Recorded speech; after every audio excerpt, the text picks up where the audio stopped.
Daily Trust News Center, this is the News Hour. On News Hour tonight, Taraba State government imposes 24-hour curfew in Karim town of the state. Gunmen kill Redeemed Christian Church of God RCCG pastor, abduct 7 church members during vigil in Ogun. NSCDC rescues woman locked up by father for 5 years in Jigawa. And on the foreign scene, Burundian ATMIS troops celebrate Independence Day in Somalia. Hello and welcome to Trust News Hour. I am Abdurrahman Omar. Thanks for joining. And now the news in full. Taraba State Governor Abu Kefas has declared an immediate 24-hour curfew in Karim town and its environs effective from July 2, 2023. The curfew followed renewed communal conflict in some parts of Karim Lami, the local government area of the state. The governor mandated security agencies to ensure strict compliance, and any person or group of persons found violating the order shall be dealt with in accordance with the law. All ward hate, village hate, traditional rulers and stakeholders in Karim Lami, the local government area, are urged to take note of this development. Daily Trust reporter Magaj Hunkwi gives us an update. There was crisis between two ethnic groups in Taraba State, Karinjo and Wurkum. The crisis was over at Chieftaincy Tasu. In May, the former governor of the state presented the town office to as second-class chief of Wurkum. The Karinjo group protested, then it turned into violent crisis. The Karinjo are claiming that the Karim Lami, the town, belongs to them, and they are demanding for a chief to be appointed within their group. So that led to destruction of lives and then burning of houses and properties worth millions of naira. There was intervention between elders of the two groups. They sat in Jalingo for about 2-3 times, where peace accord was signed. Then yesterday, Saturday, some militia, society from Karinjo ethnic group invaded some Wurkum villages. Then there were burning and the killings of some people. So it was, as a result of that, the government enforced a 24 hours curfew in the area. There is a camp in the area. People are indoors now. There's 2 key agencies, including police and the army, have been drafted in. Although there are some of them stationed in that place, but reinforcement was sent this morning to the area. Taraba State Police Command on Sunday confirmed fresh violence between Wurkum and Karimjo people of Karim Lami, the local government area of the state. The Command Public Relations Officer DSP Usman Abdullahi, who confirmed the development, said the violence started in the early hours of Saturday when the Karimjo ethnic launched a heavy attack on the Wurkum ethnic. The Command PPR, however, said the number of casualties is yet to be ascertained, but a joint security team of military and the police have been drafted to the area to calm the situation. Abdullahi stressed that the fresh crisis between the two ethnic groups, which broke out on Saturday morning, started in form of guerrilla attacks. Meanwhile, locals under the umbrella of Wurkum Youth Ambassador Worldwide have condemned the attack on their people and appealed to Governor Abu Kefas to deploy more security personnel to restore normalcy in the area. Spokesperson said Samuel Sule narrated that attackers attacked Garim Marwa, Serikun Kudu, Salamin Kala, and Yashi Pena communities, all belonging to the Wurkum, on the same Saturday morning attack. Katsina State Police Command has drafted its operatives at various locations across the insecurity frontline local government areas of the state to respond effectively in the event of bandits attacks. Abdullahi Ahmadi speaks with the Police Command Public Relations Officer in Katsina.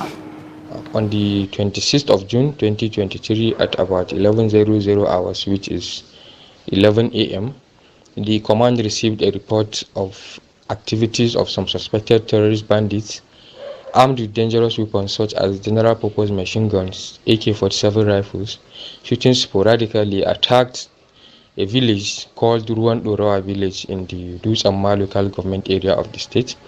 Upon receipt of the report, immediately the area commander Dutsamma alongside the DPO Dutsamma division led a team of operatives to the scene. Upon sighting the operatives, immediately the terrorist bandits engaged them in a fierce gun duel, to which the operatives responded bravely and succeeded in foiling the attack and neutralizing one of the suspected terrorist bandits, and as well recover a general purpose machine gun with 58 rounds of 7.62 by 51 mm live ammunition. Similarly, on the 27th of June 2023 at about 14:00 hours, which is equivalent to 2 p.m., the area commander Dutsamma, while on routine patrol, intercepted a number of terrorist bandits armed with AK-47 rifles, and immediately the terrorists opened fire on the police patrol team, and the operatives responded valiantly, which forced the terrorists to abandon their evil plan and flee into the nearby bushes. While combing the scene, the bodies of 2 neutralized suspected terrorist bandits as well as 1 AK-47 rifle were recovered. Farmers in Taos village of Rem local government area of Plateau State have accused Fulani herders of destroying their crops in the farms in the areas. They said the herders cut down maize, Irish potatoes, cabbage, among other crops. The farmers described the incident as a deliberate move to deny them their means of livelihood, saying the destruction of the farm crops was uncalled for. They called on the security agencies to take action on the matter. National Publicity Secretary of Birom Youth Movement, Ruang Tangwang, said that the culprits invaded the farms on Friday night and destroyed crops of over 50 hectares of farmlands, adding that the farmers had reported the incidents to security agencies. However, the state chairman of a Fulani socio-cultural group, Gan Allah Fulani Development Association, Garba Abdullahi, denied the allegation, saying anyone can perpetrate this kind of atrocity and blamed it on the herdsmen. He said the accusations were without any investigation and Fulani should not be accused of any criminal activity in the area. The spokesperson of State Police Command, DSP Alabo Alfred, could not be reached for comment. At the same time, more than 200 people were killed in the state, and both farmers and herders blaming each other of the atrocities against them.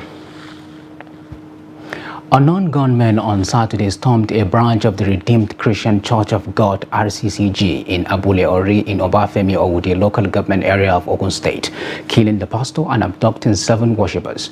The commander of the Ogun State government-owned security outfit, Soshape-Co, Soji Gonzalo, who confirmed the incident, said his officers rescued the 7 church members and killed one of the kidnappers during the operation. Director of Information and Public Relations of Soshape, Maruf Yusuf, in a statement he made available to newsmen in Abeokuta, said the incident occurred at about 12 a.m. on Saturday, July 1, 2023.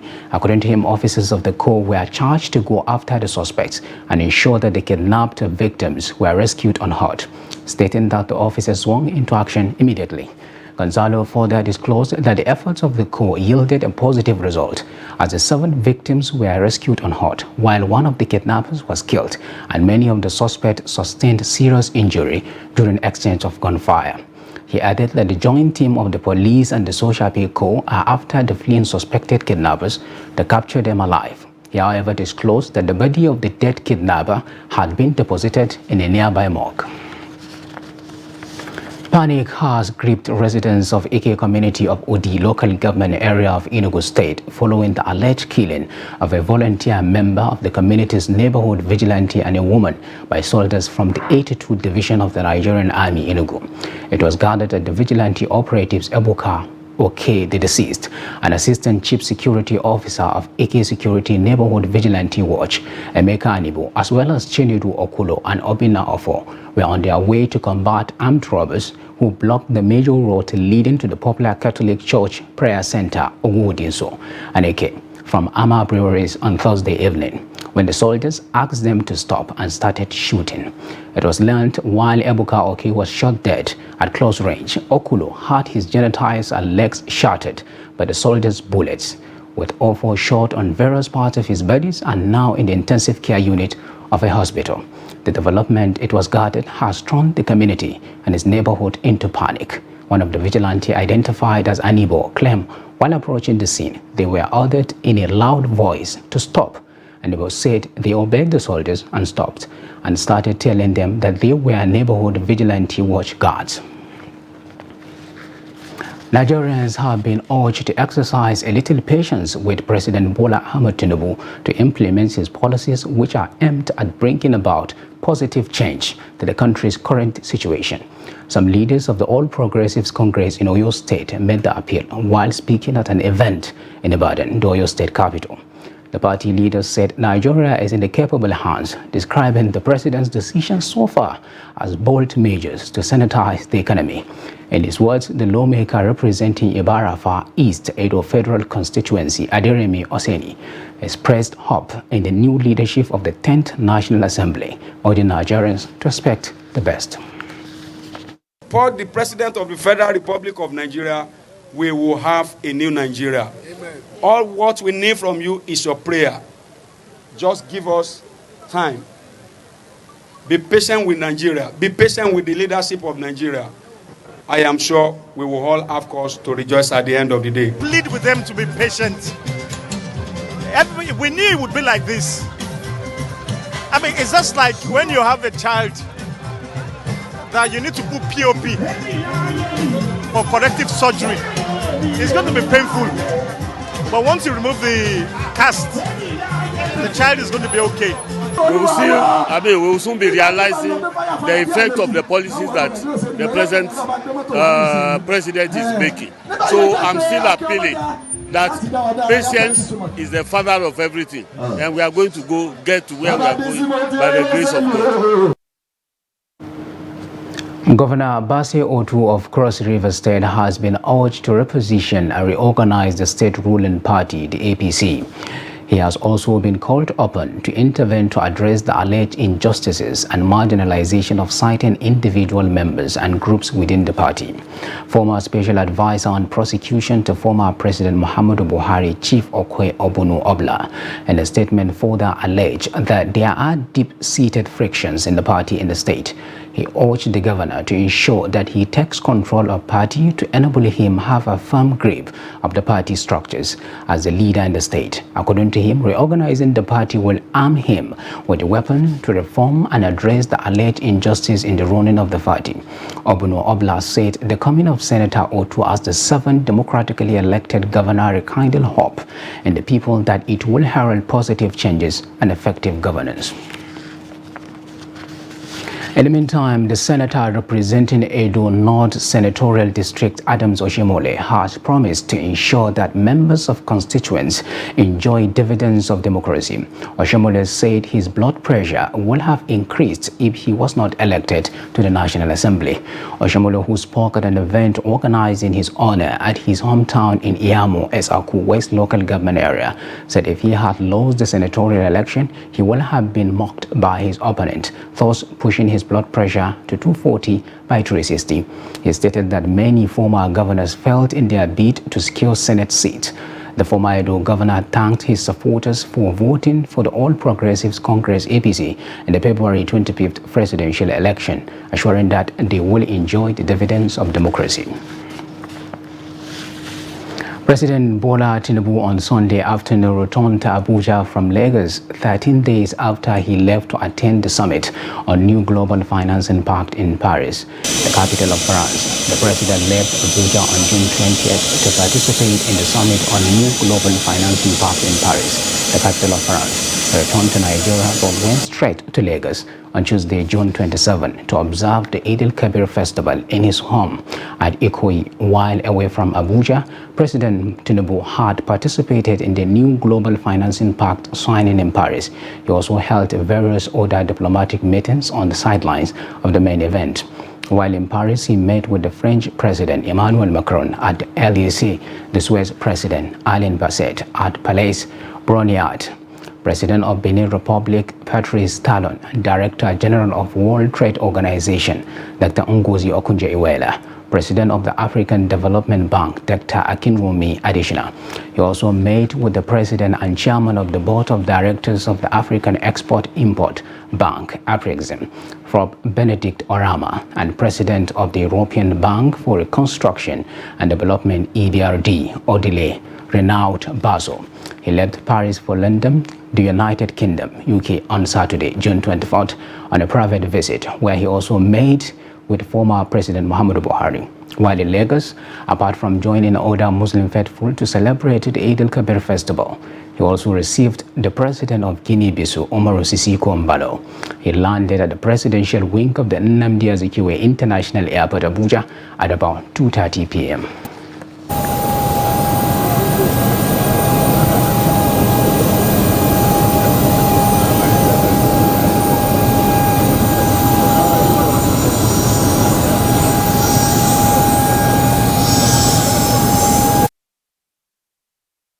You are watching the news on Trust TV. Coming off after the break, we take a look at causes of malnutrition and its cure. Details of this story and more to come after the break. Please do stay with us.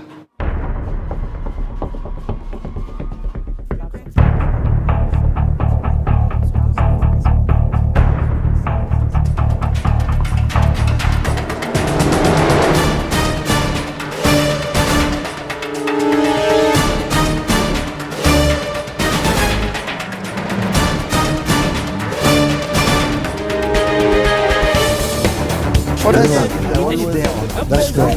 It's good to see you.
Welcome back. If you are just joining us, this is the News Hour on Trust TV. Here's the recap of some of our top stories.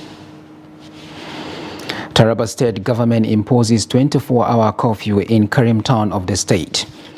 And gunmen kill Redeemed Christian Church of God RCCG pastor abducts 7 church members during vigil in Ogun. Now, moving on to other stories. The Nigeria Security and Civil Defense Corps NSCDC has rescued a 25-year-old woman who had been locked up by her father in a room in Jigawa State for 5 years. The development was confirmed by the Public Relations Officer Dusa Command of the NSCDC, Adamu Shehu. For half a decade, the woman was trapped in a waking nightmare with her father, 67-year-old Garba Musa, allegedly keeping her locked up in a room that simultaneously served as a bedroom, restroom, and dining area. Safia Mustafa, a 50-year-old woman living just a few blocks away, raised the alarm, leading to the victim's rescue. Human rights activist Musbahu Basirika was among the first responders to the distress call. It was gathered the suspect Garba Musa and his wife, who happens to be the victim's stepmother, are now in the custody of the NSCDC for further investigation. The Akwa Ibom State Police Command said it has arrested a man with a human skull and 5 persons suspected to be cultists. The police said the skull-holding man, Wan Edu Odeme Ime, was arrested at Orwa Epa Junction by its Quick Response Squad. Police Public Relations Officer Odiko Magdon said in a press release at the weekend in Oyo that though Ime could not explain why he had a human skull with him, but mentioned the name of the ringleader of the gang, who is suspected to be a ritualist. Magdon also revealed that 5 persons suspected to be involved in rival cultist clash along Waniba Road that resulted in the deaths of some persons in the month of May have been arrested.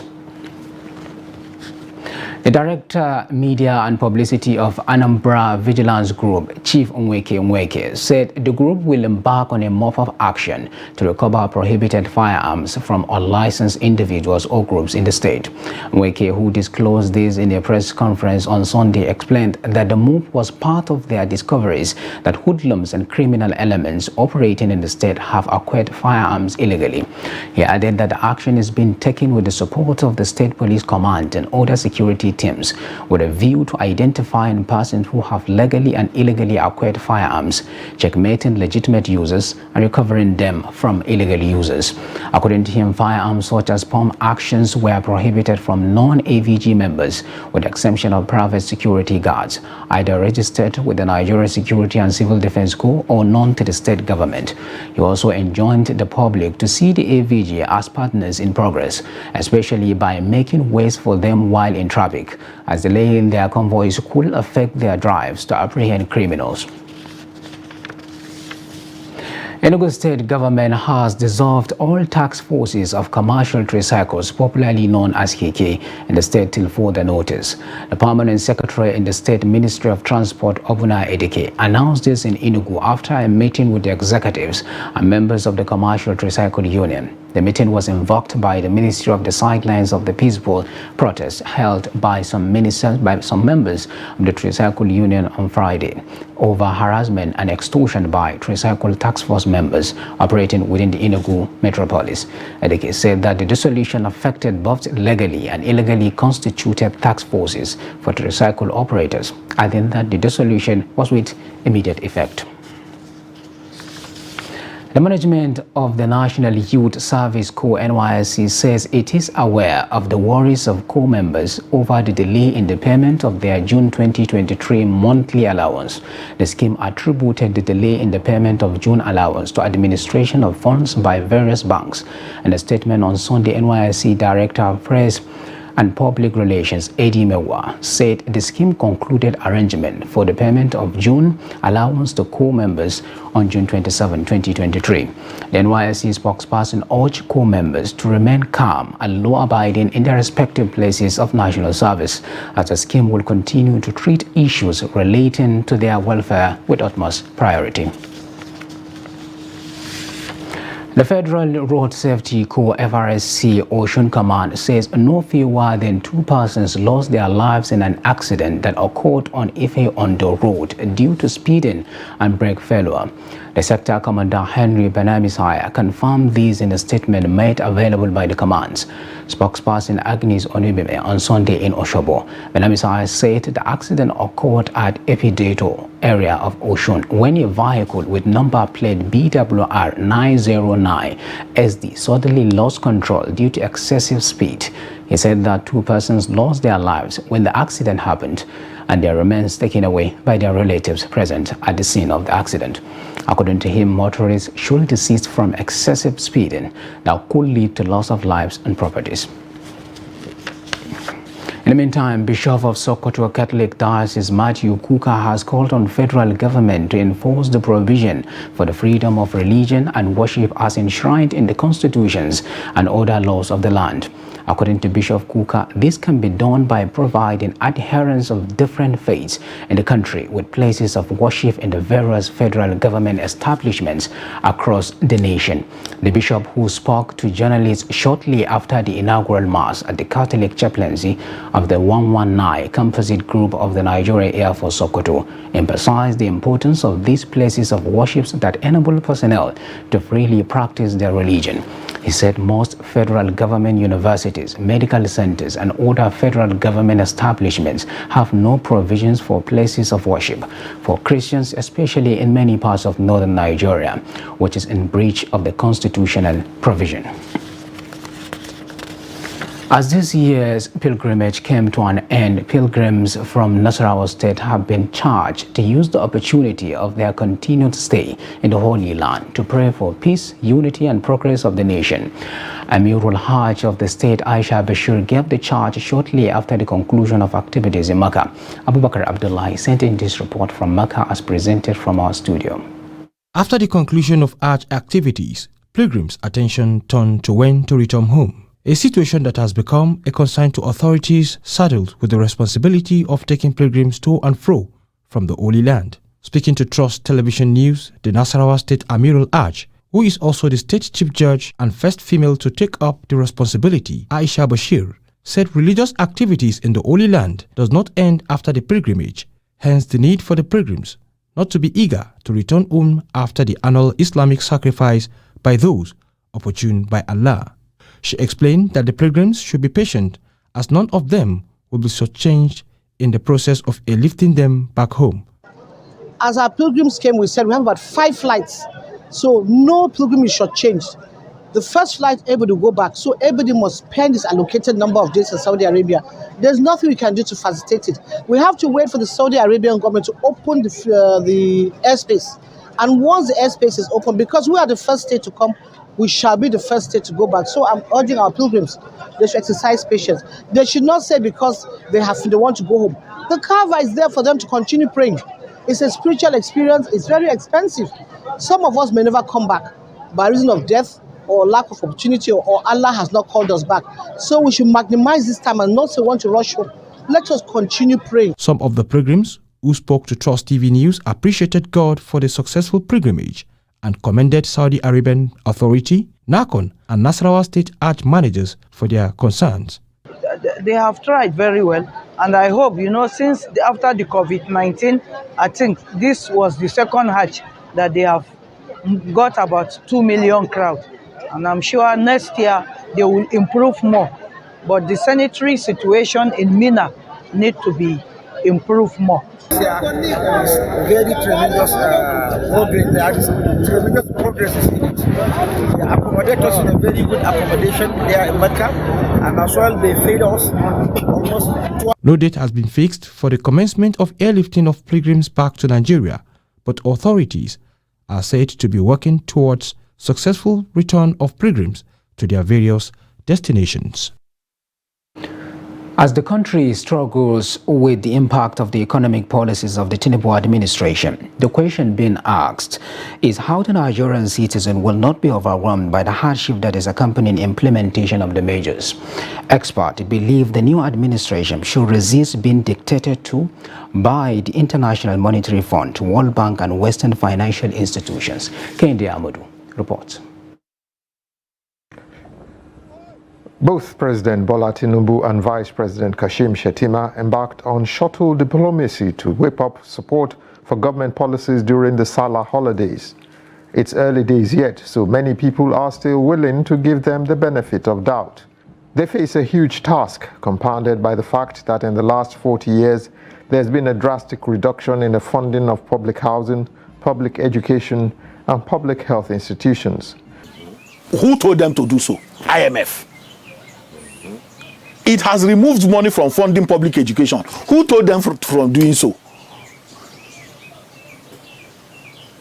If you go to hospital, even public hospitals have been privatized and outsourced to individuals. So when you go to hospitals, you no longer get drugs free. You must pay for them if you are not in health NHIS. Even the NHIS, there are certain kinds of ailments that you have that it does not cover. So attack on your public resources is as a result of privatization and commercialization. And that is why I told you that whether it's Obasanjo, whether it's all of them read from the same textbook. The IMF is their God that they worship. Nigeria has consistently not met up with budgetary recommendations by the UN in these crucial sectors. This, experts believe, is why the removal of subsidy and the unified foreign exchange policy is having a huge impact on the ordinary Nigerian. Where we come from, that the state has responsibility to its citizens because the resources of the country belongs to all its citizens. But the same citizens who fought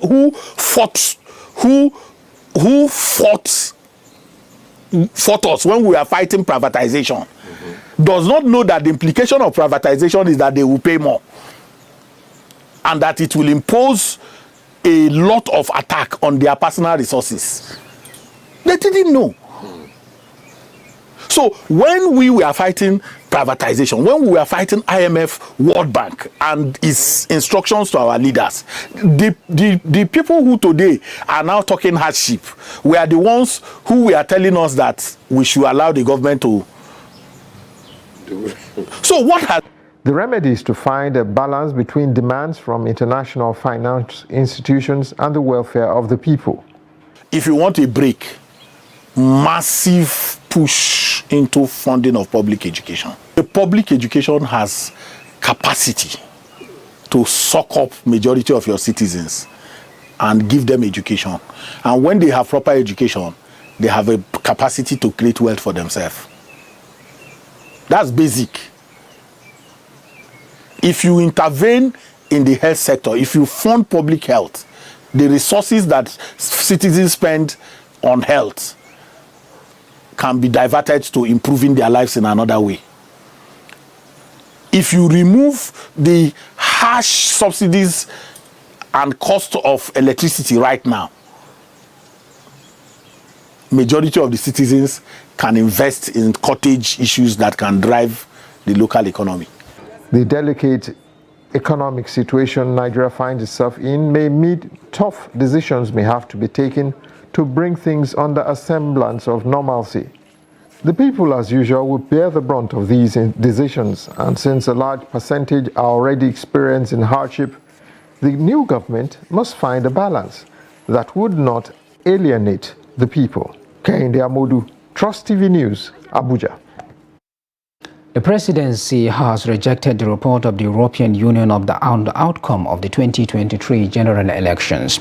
In its final report on the Nigerian elections, the globally acclaimed body said trust in the Independent National Electoral Commission (INEC) had been severely damaged, especially as a result of the failure to upload the result of the presidential election electronically.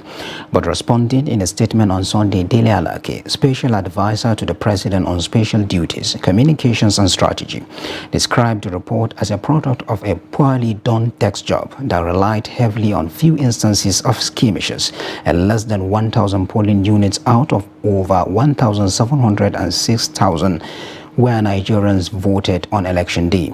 He said the report relied more on rumors, hearsay, cocktails or prejudice and uninformed social media commentaries and opposition talking heads.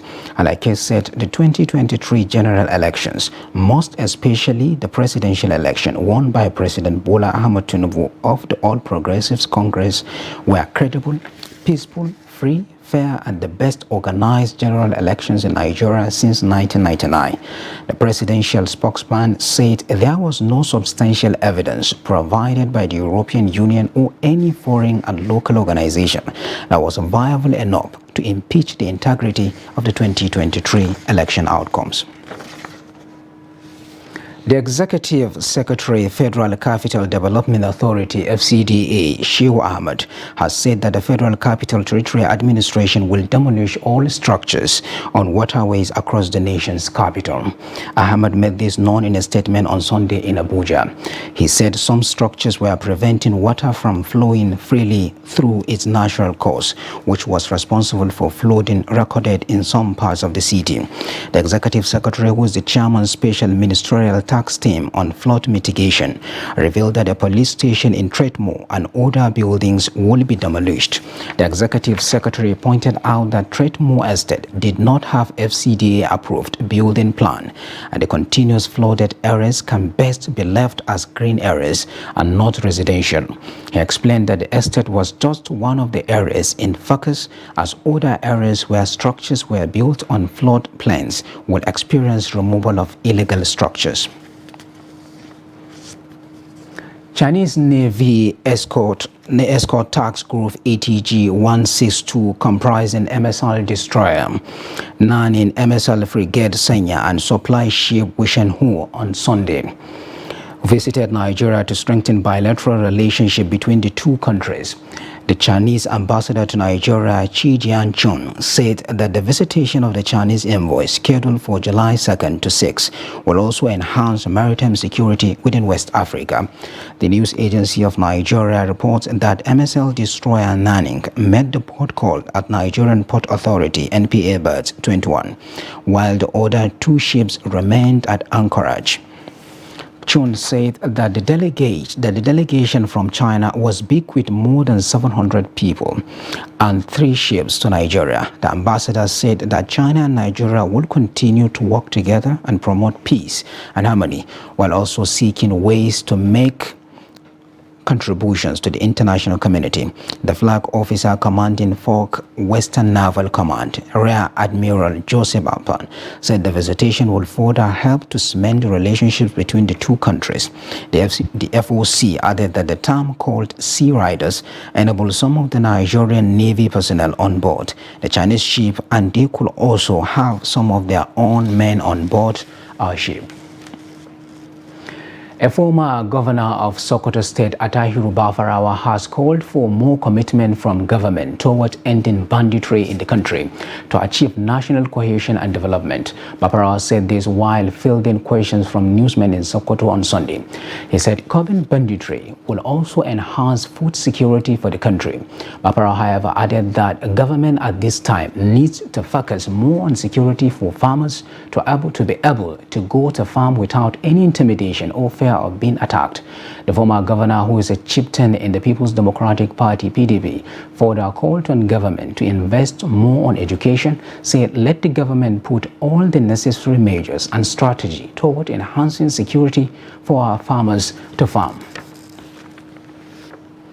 Farmers in Benue State want government's intervention to boost agricultural production in the state. They fear that if something is not done fast, there may be low yields from this year's farms. The report. The Benue farmers who predominantly depend on the rain-fed agricultural practices fear that the cost of agrochemicals and fertilizer is not good for the economy of the state. For quite a number of years now, government has completely removed her hands on the issue of fertilizer. Before, we were getting some subsidy from our state government, so we were paying like 3,000 to 4,000 naira on a bag of fertilizer. Government will pay the rest.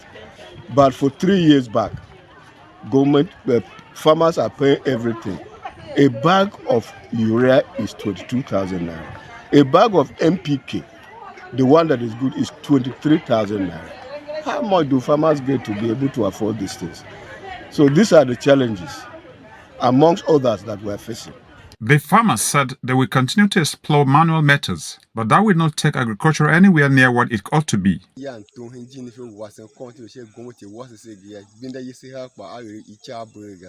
thank God for the grace to carry on.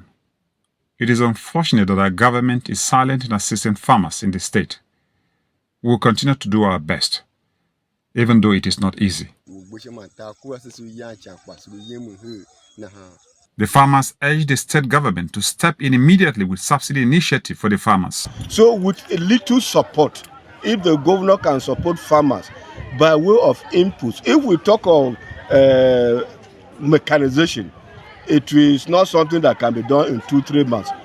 But assist us in getting some chemicals, assist us in getting some of these agro fertilizers and whatever. You have finished with Benue farmers. Many of them are strong enough, they can even use their hoe to perform wonders. And that is what we have been doing.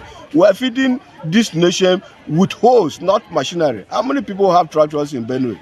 Very few of them. And the ones that they have, they take them to Taraba, where they commercialize them. We are using hoes and we are doing our best. So with little support from government, this is the season. This is the farming season. So if the government can now say fertilizer subsidy, seeds subsidy, and some of these agrochemicals subsidy, by November you will see what will happen in Benue. Hyacinth Alia, the Benue State Governor, has stated at different fora that his administration will focus on agricultural production to uplift the economy of the state. The farmers on their part said they are waiting for interventions as soon as possible to carry on. Jimmy Azande, Trust TV News, Makurdi. Malnutrition prevalence is high in Sokoto State, with over 58,000 children said to be treated in May this year alone. In this report, Abubakar Iman examines what is responsible for these cases and what can be done to address the problem. One of the reasons for many broken homes in Nigeria is the inability of the heads of such families to provide food for their households. This also has a consequential effect on the growth of their children, with every tendency of affecting their moral upbringing, as they could engage in all sorts of things to get something to eat. According to the United Nations International Children Fund, Nigeria has the second highest burden of stunted children in the world, with a national prevalence rate of 32% of children under 5. UNICEF added that about 2 million children in Nigeria suffer from severe acute malnutrition, but only 2 out of every 10 children affected is currently rich with treatment. The report added that 7% of women of childbearing age also suffer from acute malnutrition. Sokoto is one of the states worst hit by the disease.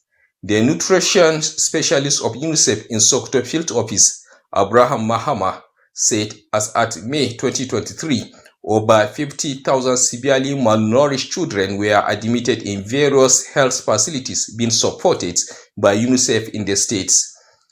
Yeah, so when we look at the available data that we have from the admissions that we have been collecting from the various health facilities that we support to implement the integrated management of acute malnutrition, we have, as at May, we have been able to admit about 50,000 children for us to be able to treat in the outpatient care, outpatient treatment program sites. Trust TV visits one of the facilities at Gagi community in Sokoto North local government area of the state. During the visit, mothers are seen bringing their stunted children for treatment and counseling. The country director of UNICEF, Christian Maduete, who paid an assessment visit to the facility, speaks more on the danger of malnutrition. Keep some children alive because they're so weak. They are so thin. And it's not just because they're thin, it's because at this age, if they have these complications, their internal organs are affected and their brains do not develop, right? So this is not for the moment, this is a life, this goes through life. If a child is not well breastfed and after 6 months, the additional food by then they can eat. If they don't receive this, they will be in a way handicapped forever. Mr. Mahama, however, identifies some of the factors responsible for the disease, which he said need to be addressed in order to have a healthy nation. Most fundamental of it all is about hunger. So there's a lot of hunger out there. Children are not able to get the required food that they are supposed to eat to be able to get the food nutrients that would enable them grow well. The district head of Gagi, Alhaji Umar Sani Jebbi, commended the agency for supporting the facility in the areas of immunization, malnutrition, toilet facilities, and the provision of modern hand-washing equipment, as well as standard borehole. Less privileged children that are dying because of many things that are preventable, but we are losing many lives every day. A lot of serious support for immunization to prevent child from paralyzing, from death, from many complications. So, according to the Walter Duranty, an Anglo-American journalist in the 30s, there is no actual starvation or deaths from starvation, but there is widespread mortality from diseases due to malnutrition. Abubakar Awal Imam reporting for Trust TV. Socio-Economic Rights and Accountability Project SERAP has urged President Bola Ahmed Tinubu to use his good offices and leadership position to urgently publish details of spending of about 400 billion naira so far saved as a result of the removal of subsidy on premium motor spirit PMS, popularly called petrol. According to reports, the federal government has saved 400 billion naira within the 4 weeks following the implementation of the policy on the removal of payment of subsidy on petrol. In the latest dated 1st July 2023 and signed by SERAP Deputy Director Kolawale Oluwadare, the organization said the government has a legal responsibility to ensure that the savings from the removal of subsidy on petrol are spent solely for the benefit of the 137 million poor Nigerians who are bearing the brunt of the removal.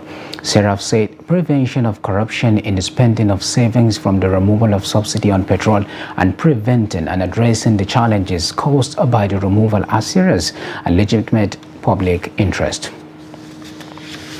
Away from Nigeria, Burundian troops with the African Union Transition Mission in Somalia, ATMIS, have celebrated their country's 61 years Independence Day in Mogadishu and Johar. The events in both cities were attended by high-ranking officials, including ATMIS and United Nations representatives. The head of the African Union Transition Mission, Ambassador Mohamed El Amin Soif, highlighted Burundi's significant contributions to peace in Africa, particularly in Somalia and Central Africa. Anita Kiki-Beho, the UN Secretary General's Deputy Special Representative for Somalia, praised Burundian peacekeepers' courage and sacrifice and ensured continued UN support for the AU mission. Burundi gained independence from Belgium on July 1, 1962. The region was part of the territory known as Rwanda-Urundi under Belgian colonial rule, which also included what is now the country of Rwanda. The French government said on Sunday that hundreds more had been arrested amid a fifth night of rioting sparked by the police killing of a 17-year-old as police deployed reinforcement to flashpoint cities around the country. Protesters, mostly minors, have torched cars, damaged infrastructure and clashed with police in outpouring of rage since an officer shot Nahel M. point blank as he attempted to flee a traffic stop on Tuesday. The killing was captured on video which circulated on social media and fueled the anger over police violence against minorities, exposing severe racial tensions in France. A day after Nahel was laid to rest in his hometown near Paris, the Interior Ministry said police had made 719 arrests overnight, still a provisional tally after about 1,300 the previous night. Some 45 police officers or gendarmes were injured, 577 vehicles torched, 74 buildings set on fire, and 871 fires set in streets and other public spaces. Russia has launched an overnight drone attack on Kiev after a 12-day break with air defense system preliminarily destroying all targets on their approach. The Ukrainian capital and a number of central and eastern Ukrainian regions were under air raid alerts for about an hour after 2 a.m. local time. There was no immediate information about the scale of the attack. It came a day after Ukrainian officials reported more civilian casualties from Hussein Shilin in the country's east and south. In the eastern frontline Donetsk region, at least 3 civilians were killed and 17 wounded. But from the Ukrainian General Staff reported that fierce clashes continued in 3 areas in Donetsk, where it said Russia has massed troops and attempted to advance. It named the outskirts of 3 cities, Bakhmut, Liman, and Marinka, as frontline hotspots. Now we're going to take a quick break. We'll be right back and the news will continue.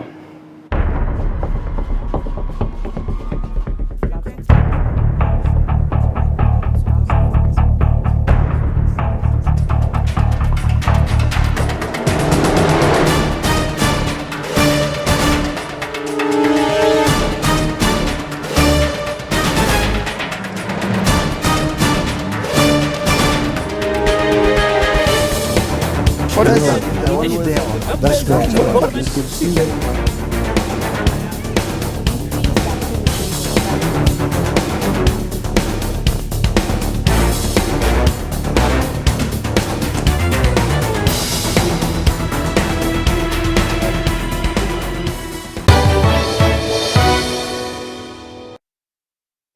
Welcome back, and now finally on Sport News, the playoffs to decide which 4 teams will secure promotion to the next season of Nigeria Premier League has commenced in Asaba, Delta State. At the end of March, Day 1, Katsina United lead the Northern Conference Group, while supporting Lagos leads the Southern Conference. Trust TV's Abdulaziz Ibrahim has more on this. Nigeria National League season-ending playoffs begins with intriguing results right from match day 1. In the Northern Conference Group, a 46th-minute goal scored by William Sunday was enough to earn Kano Pillars 3 points against EFCC FC. Ovi, Ibido from Delta State. You showed 2 yellow cards in there. I found this a goal here for Kano Pillars. I took my eyes off a minute. And before you say Jack Robinson, Kano Pillars have gotten the first goal. You can see the hunger from both sides. And the first match of every competition, every team actually struggles to win. And you know, in a match of this magnitude, the team that take her chances win matches. A lot of anxiety. It's a match I thought, actually all things being equal, my boys were supposed to wrap up in the first half. You saw the anxiety on both sides. First matches are like that. But what matters actually at the end of the day is the 3 points. I prepared and we'll take each match as it comes. You know, you cannot cross the bridge until we get there, but I assure you, we will approach every match with every sense of responsibility, every sense of seriousness, because we know what is at stake. For you to be a champion, you must win everything. In the second Group A game, Katsina United's Victor Mbwama scored a brace within 6 minutes to put his side ahead. DMDFC of Borno State were able to pull one back to end the tie at 2-1. Here they come again. Sporting Lagos on the ascendancy. Chance here for Jonathan. The chance is still alive. Chisamoji. And it's another goal. It's a goal for Sporting Lagos. In the Southern Conference Group, a late goal scored by Emmanuel Odafe gave Sporting Lagos a much-needed 1-0 win over FC One Rocket. Abeokuta Stormers and Heartland FC played a scoreless draw. The results in Group B means all 4 teams still stand a good chance to claim 1 out of the 2 available promotion slots in the group. On match day 2, the early fixture will have EFCC FC up against Katsina United, while Kano Pillars will face Borno State-based DMD FC. FC One Rocket face Heartland FC, while Sporting Lagos need to confirm qualification for the MPL with a win over Stormers FC of Abeokuta. The group fixtures will conclude on Wednesday, while the final match to determine the NNL season winner holds this Friday. Abdulaziz Ibrahim reporting for Trust TV. Well, now let's join Kabir Lawal for more sports updates as put together in our studios.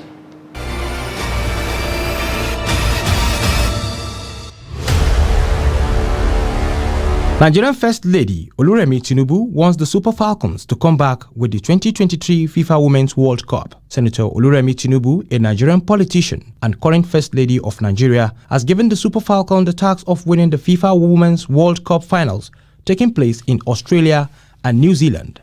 Before the squad's departure on Sunday for the event, which begins on July 20th and ends on August 20th, she delivered the charge recently in Abuja while hosting the team for dinner.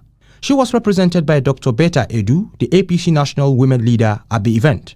Senator Tinubu said that the Nigerians' participation in the 9th FIFA Women's World Cup must be for the honorable goal of bringing the cup home. She encouraged the Super Falcons to work hard so that they could live up to Nigerians' expectations while drumming up support for the team and pointing out how important a unifying sport was for the nation. And now on basketball, according to Chris Hens of Bleacher Report, the Phoenix Suns and Nigerian basketball player Josh Okogie have come to terms on a new contract. After the Suns acquired Kevin Durant in a trade, Okogie played a significant role in their success, serving as their 5th starter throughout the regular season. Now that he is back, he will play for the Suns for at least another season and could start again. In his debut season with the Suns, he participated in 72 games in all, starting 26 of them. The Phoenix Suns lacked depth beyond Devin Booker, Kevin Durant and Bradley Beal, so Okogie and his perimeter defense will be essential to the squad. According to Adrian Wojnarowski, Nigerian-American professional basketball player Chimeze Mechu signed a 1-year contract with the Phoenix Suns. The 26-year-old forward began his career with San Antonio Spurs and played 3 seasons in Sacramento. Meto has demonstrated his importance when given the chance, despite the fact that his playing time was limited last season.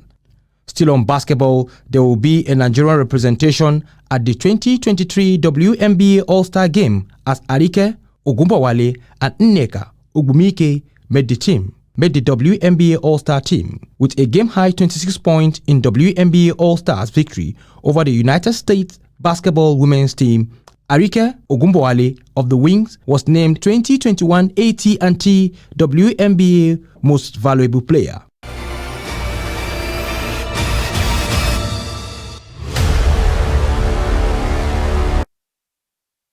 And with that, we have come to the end of the news hour on Trust TV. Do not forget to follow us across all our media platforms and our YouTube live stream. I am Abdurrahman Omar. Thanks for watching and bye for now.